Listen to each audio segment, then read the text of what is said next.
ಆತ್ಮೀಯ H16 news ಅರ್ಥಾತ್ ಹೇ ಸೀತಾರಾಮಗೆ ಸ್ವಾಗತ. ನಾನು ನಿಮ್ಮವ MI ಅಥವಾ ಮಲ್ಲಪ್ಪ ಜೋತಾವ್. ಆದ್ಮೇಲೆ ಸಚಿವರ ಶಾಸಕರ ಎಲ್ಲರಿಗೂ ಈ ರಾಜಕಾರಣಿಗಳು ಏನಿದ್ದಾರೆ ಇವತ್ತು ವಿಧಾನಸಭಾದಲ್ಲ ಸಭಾಪತಿ ಆಗಿರ್ಬೋದು, ಸಭಾಪತಿ ಜೊತೆಗೆ ಉಪಸಭಾಪತಿ ಆಗಿರ್ಬೋದು, ಶಾಸಕ ಆಗಿರ್ಬೋದು, ಎಲ್ಲರೂ ತಮ್ಮ ಸಂಬಳ ಹೆಚ್ಚು ಮಾಡ್ಕೊಂಡಿದ್ದಾರೆ. ಎರಡು ಪಟ್ಟು ಹೆಚ್ಚಾಗಲಿಕ್ಕತ್ತದ. ಪಾಪ ಇರ್ಬೋದಿಲ್ಲ ಅಂತಲ್ಲ, ಯಾಕಂದ್ರೆ ಖರ್ಚದಲ್ಲ ಸಾಕಷ್ಟು ಹೆಚ್ಚಳ ಮಾಡಿ ಏನು ತಪ್ಪಿಲ್ಲ. ಇದ್ರವ್ರು ಮಾಡಿದ್ರು ತಮ್ಮ ಅಧಿಕಾರಕ್ಕೆ ಬಂದ ತಕ್ಷಣ ಪೇಮೆಂಟ್ ಹೆಚ್ಚು ಮಾಡಿದರು. ಆದರೆ ಭ್ರಷ್ಟಾಚಾರ ಆಗದಂಗೆ ನೋಡ್ಕೊಳ್ಳಿಕ್ಕೆ ಪ್ರಯತ್ನ ಮಾಡಿದರು. ಅದು ಸಾಧ್ಯದಲ್ಲ ಅಂತೇಳಿ ಇಲ್ಲಿ ಕಡಿಮೆ ಆಗಿಲ್ಲ ಪೇಮೆಂಟ್ ಅವರಿಗೆ. ಇಷ್ಟೆಲ್ಲ ಕೊಟ್ಟ ಮೇಲೂ ಇಲ್ಲಿ ಭ್ರಷ್ಟಾಚಾರ ಹೋಗ್ತದನ. ಇವತ್ತು ಸರ್ಕಾರಿ ಅಧಿಕಾರಿಗಳಿಗೂ ಸಾಕಷ್ಟು ಪೇಮೆಂಟ್ ಇದ್ದಾವೆ. ಇವತ್ತು ಬಡವ ಮುಂಜಾನೆ ಸಾಯಂಕಾಲ ದುಡಿದ್ರೆ 300-400 ರೂಪಾಯಿ ಪೇಮೆಂಟ್ ಬೀಳೋದಿಲ್ಲ. ಅಂಥ ಪ್ರಸಂಗದಲ್ಲಿ ಅಧಿಕಾರಿಗಳಿಗಾಗಿರ್ಬೋದು, ನೌಕರಶಾಹಿಗಳಿಗಾಗಿರ್ಬೋದು, ಇನ್ನುಳಿದವ್ರಿಗಾಗಿರ್ಬೋದು ಎಷ್ಟು ಪರ್ಸೆಂಟೇಜ್ ಇದಾರ ಅನ್ನೋದು ಲೆಕ್ಕ ಹಾಕಿದಾಗ ಎಷ್ಟು ಪರ್ಸೆಂಟ್ ಹೆಚ್ಚು ಮಾಡ್ಕೊಂಡಿದ್ದಾರೆ ಇವರು. ಇದು ನೋಡಿದಾಗ ಇವತ್ತು ಹೆಚ್ಚು ಕಡಿಮೆ 50-60 ಕೋಟಿ ರೂಪಾಯಿದಷ್ಟು ಹೆಚ್ಚು ಒಂದು ಬಜೆಟ್ ಆಗೋ ಸಾಧ್ಯತೆಗಳಿದ್ದಾವೆ ಅಂತೇಳಿ ಒಂದು ಅಂದಾಜದ. ವೇತನ ಭತ್ಯೆ ಎಲ್ಲ ಹೆಚ್ಚು ಮಾಡ್ಕೊಳ್ಳು ನೋಡ್ರಿ. ಒಂದಿಷ್ಟು ಲಿಸ್ಟ್ ಬರ್ತದೆ, ಅದು ನೋಡ್ರಿ ಹೆಚ್ಚು ಮಾಡ್ಕೋಬೋದು ಹೇಳಿ ಒಂದು ಮಸೂದೆ ತರ್ತಾ ಇದ್ದಾರೆ, ಸಿದ್ಧ ಆಗಿದ್ದೆ. ಮೋಸ್ಟ್ಲಿ ಇದೀಗ BJP ಅವರು ವಿರೋಧ ಮಾಡಲಿಕ್ಕಿಲ್ಲ, BJP ಮತ್ತು JDS ಅವರು. ಯಾಕಂದ್ರೆ ಅವ್ರದ್ದು ಹೆಚ್ಚಾಗ್ತದಲ್ಲ. ಇದಕ್ಕೆ ಏನಾದರೂ ವಿರೋಧ ಮಾಡಿದ್ರೆ ಹೌದು ತಪ್ಪದಿ ಸರ್ಕಾರ ಮಾಡಬಾರ್ದು, ನಮ್ಗೆ 50-60 ಕೋಟಿ ರೂಪಾಯಿ ಭಾರ ಆಗ್ತದೆ ನಮ್ಮ ಇದಕ್ಕೆ ಮಾಡಬೇಡಿ ಅಂತಂದ್ರೆ ನಿಜವಾಗಿ ಗ್ರೇಟ್.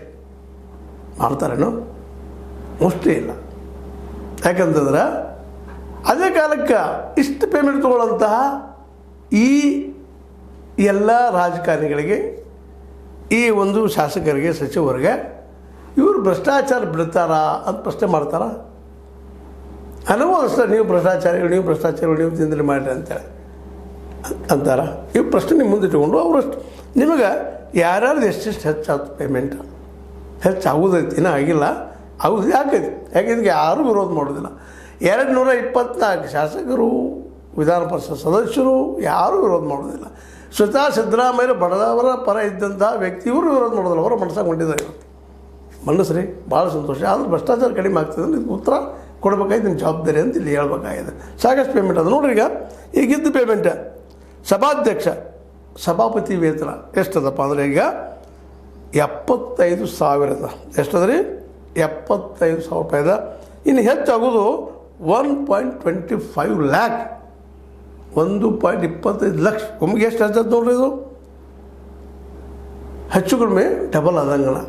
ಇನ್ನು ಸಭಾ ಅಧ್ಯಕ್ಷ, ಸಭಾಪತಿ ಆತಿಥ್ಯ ಭತ್ಯೆ ಎಷ್ಟದ? 4 ಲಕ್ಷದ. ಈಗ 5 ಲಕ್ಷ ಮಾಡಿದ್ದಾರೆ, ಮತ್ತು 1 ಲಕ್ಷ ಹೆಚ್ಚು ಮಾಡಿದ್ದಾರೆ.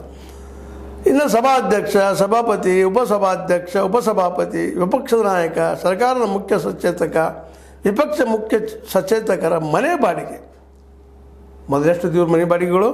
1.60 ಲಕ್ಷ ಮನೆ ಬಾಡಿಗೆ ಎಲ್ಲ ಸರ್ಕಾರ ಕೊಡೋದ್ರಿ.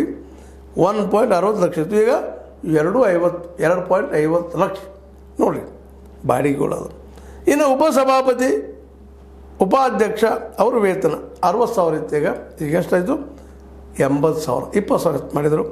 ಅದರ ನಂತರ ಉಪಸಭಾಧ್ಯಕ್ಷ, ಉಪಸಭಾಪತಿ ಆತಿಥ್ಯ ಭತ್ಯ ಗೆಸ್ಚುವಲ್ 2.50 ಲಕ್ಷ ಐತಿ.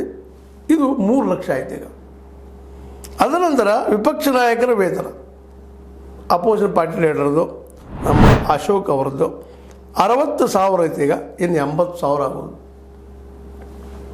ಅದರ ನಂತರ ಬರ್ತಿದ್ದು ವಿಪಕ್ಷ ನಾಯಕರ ಆತಿಥ್ಯ ಭತ್ಯ 2.50 ಲಕ್ಷ ಇದ್ದು ಈಗ 3 ಲಕ್ಷ ಆಗಿದೆ. ಇದರಲ್ಲಿ ಮಾಡೋರಿದ್ದಾರೆ. ಮುಂದೆ ಮುಖ್ಯ ಸಚೇತಕರ ವೇತನ 50,000 ಇತ್ತು, 70,000 ಮಾಡಿದ್ದಾರೆ. 50 ಇದ್ದು 70 ಮಾಡಿದ್ದಾರೆ. ಆನಂತರ ಮುಖ್ಯ ಸಚೇತಕರ ಆತಿಥ್ಯ ಭತ್ಯ 2.50 ಲಕ್ಷ ಇದ್ದು 3 ಲಕ್ಷ ಮಾಡಿದ್ದಾರೆ. ಇನ್ನು ವಿಪಕ್ಷ ಮತ್ತು ಮುಖ್ಯ ಸಚೇತಕರ ಆತಿಥ್ಯ ಭತ್ಯ 2.50 ಲಕ್ಷದಿಂದ 3 ಲಕ್ಷ ರೂಪಾಯಿಗಳನ್ನು ಮಾಡಿದ್ದಾರೆ. ಇನ್ನು ಶಾಸಕರ ವೇತನ ಎಷ್ಟಪ್ಪ ಅಂತಂದ್ರೆ 40,000 ಇದ್ದು 80,000 ಮಾಡ್ಯಾರ. ಒಮ್ಮೆಗೆ ಡಬಲ್ ಮಾಡಿಬಿಟ್ಟಾರೆ ಶಾಸಕರು. ಶಾಸಕರಿಗೆ ಪಿಂಚಣಿ 50,000 ಇತ್ತದು, ಈಗ 75,000 ಮಾಡ್ಯಾರ ರಿಟೈರ್ ಆದ್ಮೇಲೆ. ಇದು ಸಿಗುವಂಥದ್ದು 75,000 ರೂಪಾಯಿ ತಿಂಗಳ ಸಿಗ್ತದೆ ಒಬ್ಬ ಶಾಸಕಿನ ಮೇಲೆ. ಈಗ 40,000 ಸಿಗ್ತಿತ್ತು. ಮುಂದೆ ಹೆಚ್ಚುವರಿ ಪಿಂಚಣಿ ಮತ್ತು 5,000 ಇತ್ತು, ಈಗ ಮತ್ತೆ 20,000 ಮಾಡಿದ್ದಾರೆ. ಪಿಂಚಣಿ ಮತ್ತು ಹೆಚ್ಚುವರಿ ಪಿಂಚಣಿ ಅಂತ 20,000 ಹೆಚ್ಚು ಮಾಡಿದ್ದಾರೆ. ಮಾಜಿ ಶಾಸಕರ ಈಗ ದಾಟಿದಂಥವರು ವೈದ್ಯಕೀಯ ಭತ್ಯೆ 5,000 ಇದ್ದು 20,000 ಮಾಡಿದ್ದಾರೆ ವೈದ್ಯಕೀಯ ಭತ್ಯೆ. ಇನ್ನು ಕ್ಷೇತ್ರ ಪ್ರವಾಸಕ್ಕೆ ಭತ್ಯೆ 60,000ದಿಂದ 80,000 ಮಾಜಿ ಶಾಸಕರದ್ದು. ರೈಲು ವಿಮಾನ ಟಿಕೆಟ್ ವಾರ್ಷಿಕ 2.50 ಲಕ್ಷದಿಂದ 3.50 ಲಕ್ಷ ಮಾಡ್ತಾಯಿದ್ದಾರೆ ಮಾಜಿಗಳಿಗೆಲ್ಲ ಇದು. ಇನ್ನು ಅದ್ರ ಜೊತೆಗೆ ಮುಖ್ಯಮಂತ್ರಿ ವೇತನ ಎಷ್ಟಪ್ಪ? 75,000 ಇದ್ದು 1.50 ಲ್ಯಾಕ್ 1.50 ಲಕ್ಷ ಡಬಲ್ ಆಯಿತು ನಮಗೆ. ಸಚಿವರ ವೇತನ 60,000ರಿಂದ 1.25 ಲಕ್ಷಕ್ಕೆ ಏರಿಸಿದ್ದಾರೆ. ಮುಖ್ಯಮಂತ್ರಿ ಸಚಿವರಿಗೆ ಆತಿಥ್ಯ ಭತ್ಯೆ ಮತ್ತು 4.5 ಲಕ್ಷ ಇತ್ತು, ಇನ್ನು 5 ಲಕ್ಷ ಆತಿಥ್ಯ ಭತ್ಯೆ. ಅದರಿಂದ ಸಚಿವರಿಗೆ ಮನೆ ಬಾಡಿಗೆ ಭತ್ಯೆ 1.20 ಲಕ್ಷ ಇದ್ದು 2.50 ಲಕ್ಷ ಆಗಿದೆ. ರಾಜ್ಯ ಸಚಿವರ ವೇತನ 50,000ರಿಂದ 75,000 ಆಗಿದೆ. ರಾಜ್ಯ ಸಚಿವರಿಗೆ ಮನೆಯ ಬಾಡಿಗೆ ಭತ್ಯೆ 1.20 ಲಕ್ಷದಿಂದ 2 ಲಕ್ಷ. ಇವೆಲ್ಲ ಅಂದಾಜು ಮಾಡಿದಾಗ ಇವೆಲ್ಲ ತೆಗೆದಾಗ ಎಷ್ಟು ಹೆಚ್ಚಾಯ್ತು ಇವ್ರದ? 50 ಕೋಟಿ. ವಿಶೇಷವಾಗಿ ಮುಖ್ಯಮಂತ್ರಿ ಸಚಿವರುಗಳ ವೇತನ ಭತ್ಯೆ ಹೆಚ್ಚಳದಿಂದ 10 ಕೋಟಿ ಸೇರಿ ರಾಜ್ಯದ ಬೊಕ್ಕಸಕ್ಕೆ ವಾರ್ಷಿಕ 62 ಕೋಟಿ ಹೆಚ್ಚುವರಿ.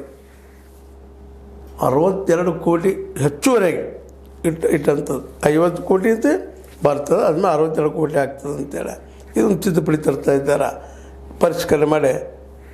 ಇದು ಈಗಾಗಲೇ 2 ಸಲ ಆಗಿತ್ತು. ಇದು 2015ರಲ್ಲಿ ಶಾಸಕರ ವೇತನ ಮತ್ತು ಭತ್ಯೆಗಳ ಪರಿಷ್ಕರಿಸಿದ ಬಳಿಕ BJP ಸರ್ಕಾರದ ಅವಧಿಯಲ್ಲಿ 2022ರಲ್ಲಿ ಮತ್ತೆ ಪರಿಷ್ಕರಿಸಲಾಗಿತ್ತು. ನೋಡ್ರಿ, ವರ್ಷಕ್ಕೆ 62 ಕೋಟಿ ರೂಪಾಯಿಗಳ ಖರ್ಚು ಇವರು ಇರುತ್ತಿರುವಂಥ ಈ 224 ಶಾಸಕರು ಮಂತ್ರಿಗಳು ಅವರೆಲ್ಲರೂ ಇಷ್ಟೆಲ್ಲ ಒಮ್ಮೆಲೆ ಹೆಚ್ಚು ಮಾಡಿಕೊಂಡ್ರು. ಭಾಳ ಸಂತೋಷ ಆಗಲಿ. ಯಾಕೆಂದರೆ ಪ್ರವಾಸಕ್ಕೆ ಅದಕ್ಕೆ ಖರ್ಚು ಹಾಗೇ ಆಗ್ತಿರ್ತದೆ, ಅದನ್ನು ಒಪ್ಪನು. ಆದರೆ ಇಷ್ಟು ಹೆಚ್ಚು ಮಾಡಿಕೊಂಡಂಥ ಇವರು ಭ್ರಷ್ಟಾಚಾರನ ಕಂಟ್ರೋಲ್ ಮಾಡ್ತಾರಾ ಅಂತ ಒಂದು ದೊಡ್ಡ ಪ್ರಶ್ನೆ ಇರಬೇಕಾಗಿದೆ.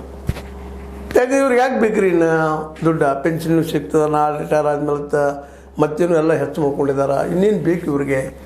ಆದರೂ ಇಲ್ಲಿ ಭ್ರಷ್ಟಾಚಾರ ನಿಲ್ತದೇನು ಅಂತೇಳಿ ಕೇಜ್ರಿವಾಲ್ರು ಮಾಡಿದ್ರು ಆ ಸಂದರ್ಭದಲ್ಲೇ ಇದು ನಿಲ್ಲಲಿ ಅಂತೇಳಿ. ಆ ಸಂದರ್ಭದಲ್ಲಿ ಭಾಳಷ್ಟು ಸರ್ಕಾರಗಳು, ರಾಜ್ಯ ಸರ್ಕಾರಗಳು ಎಲ್ಲರೂ ಹೆಚ್ಚು ಮಾಡಿಕೊಂಡ್ರು, ಅವರು ಸಾಕ್ಷಿ ತೋರಿಸಿ. ಆದರೆ ಅವರು ಇಡೀ ತಮ್ಮ ಆಡಳಿತದಲ್ಲೇ ಕೊನೆ 1 ವರ್ಷ 6 ತಿಂಗಳಲ್ಲಿರ್ಬೋದು ಲಾಸ್ಟಲ್ಲಿ ಅಥವಾ ಅದ್ರ ಹಿಂದಿನ ಬಜೆಟ್ನೆಲ್ಲ ಒಂದಿಷ್ಟು ಲೋನ್ ಅಂದರೆ ಸಾಲದ ಬಜೆಟ್ ಆಯಿತು, ಸಾಲ ಆಯಿತು. ಅದ್ರ ಹಿಂದಿನ ಬಜೆಟ್ಗಳೆಲ್ಲ ಲಾಭದಲ್ಲಿದ್ದು ಅನ್ನೋದು ನಾವು ಮರಿಬಾರ್ದಿಲ್ಲ. ಇವರು ಬರೀ ಪೇಮೆಂಟ್ ಹೆಚ್ಚು ಮಾಡಿಕೊಂಡು ಭ್ರಷ್ಟಾಚಾರ ಅದೇ ರೀತಿಯಾಗಿ ಮುಂದುವರೆದ್ರೆ ಮತ್ತು ನಮಗೆ ಜನದ ಮೇಲೆ ಮತ್ತು 62 ಕೋಟಿ ರೂಪಾಯಿ ಭಾರ ಅಲ್ಲ ಏನು? ಇದು ಸ್ವತಃ ಅವರು ವಿಚಾರ ಮಾಡಬೇಕಾಗಿದೆ, ಇದಕ್ಕೆ ಉತ್ತರ ಕೊಡಬೇಕಾಗಿದೆ. ಇದಕ್ಕೆ ವಿರೋಧ ಪಕ್ಷಕ್ಕೆ ಕೇಳಬೇಕು ಪ್ರಶ್ನೆ. 2 ಪಕ್ಷಗಳು ಹೇಳಬೇಕು, BJP ಮತ್ತು ಅದೇ ಕಾಲ JDS. ಹೌದಪ್ಪ, ನಾವೆಲ್ಲರೂ ತೊಗೊಳ್ತೀವಿ, ಭ್ರಷ್ಟಾಚಾರ ಯಾಕೆ ಕಡಿಮೆ ಆಗ್ತಾ ಇಲ್ಲ ಅನ್ನೋದು ಕೇಳಬೇಕು. ಅವ್ರು ಕೇಳ್ತಾರೆ, ಮೋಸ್ಟ್ಲಿ ಕೇಳ್ಬೋದಿಲ್ಲ ಅಂತಲ್ಲ. ಆದರೆ ಇದ್ರ ಬಗ್ಗೆ ವಿರೋಧ ಮಾಡಲಿಕ್ಕೆಲ್ಲ ಮಾಡೋದಿಲ್ಲ. ಇದನ್ನು ಯಾರು ಇಟ್ ಈಸ್ ಒಪ್ಪಂದ ಹಾಕೊಂಡು ತೊಗೊಂಡು ಹೋಗಿಬಿಡ್ತಾರೆ. ಇದಕ್ಕೆ ವಿರೋಧ ಮಾಡಿ ಇನ್ನಷ್ಟು ಕಡಿಮೆ ಮಾಡಿರಿ, ಹಾಗೆ ಚೌಕಾಸಿ ಇಲ್ಲ, ನೋ ಚೌಕಾಸಿ. ಎಲ್ಲರೂ ಒಪ್ಕೊಳ್ತಾರೆ. 224 ಮಂದಿನೂ ಒಪ್ಕೊಳ್ತಾರೆ, ಸರ್ಕಾರ ಒಪ್ಕೊಳ್ತದೆ, ಇದು ಪಾಸ್ ಆಗ್ತದೆ. ಯಾಕಂತಂದ್ರೆ ಇದು ಅವ್ರ ಸ್ವಲಾಭದ ಉದ್ಯೋಗ ಅಂತ. ಹೌದಲ್ಲಿ ಇದನ್ನು ಜನಸಾಮಾನ್ಯ ಸಲುವಾಗಿ ಎಷ್ಟಿದ ನೆಲೆಯಲ್ಲಿ ವಿಚಾರ ಮಾಡ್ತಾರೆ.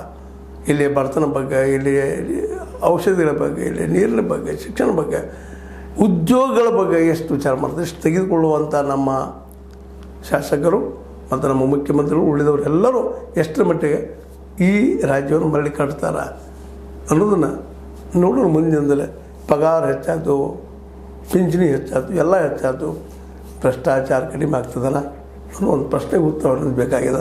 ಉತ್ತರ ಕೊಡ್ತಾರಂತ ಗ್ಯಾರಂಟಿ ಇಲ್ಲ, ಆದರೂ ಗ್ಯಾರಂಟಿ ಕೇಳ್ತಾ ಇದ್ದೀವಿ, ಹೇಳ್ರಿ ಉತ್ತರ ಕೊಡ್ರಿ ಅಂತೇಳಿ. ಇದು ನಿಮಗೆ ಲೈಕ್ ಆಗಿರ್ಬೋದು. ಲೈಕ್ ಮಾಡಿ, ಶೇರ್ ಮಾಡಿ, ಕಮೆಂಟ್ ಮಾಡಿ, ಜೊತೆಗೆ ಸಬ್ಸ್ಕ್ರೈಬ್ ಆಗೋದು ನಿಶ್ಚಯ ಹೋಗ್ಬೇಡ್ರಿ. S60 ನ್ಯೂಸ್ ಇದು ಸತ್ಯದ ಕೈಗಾರಲಿ ವಂದನೆಗಳು.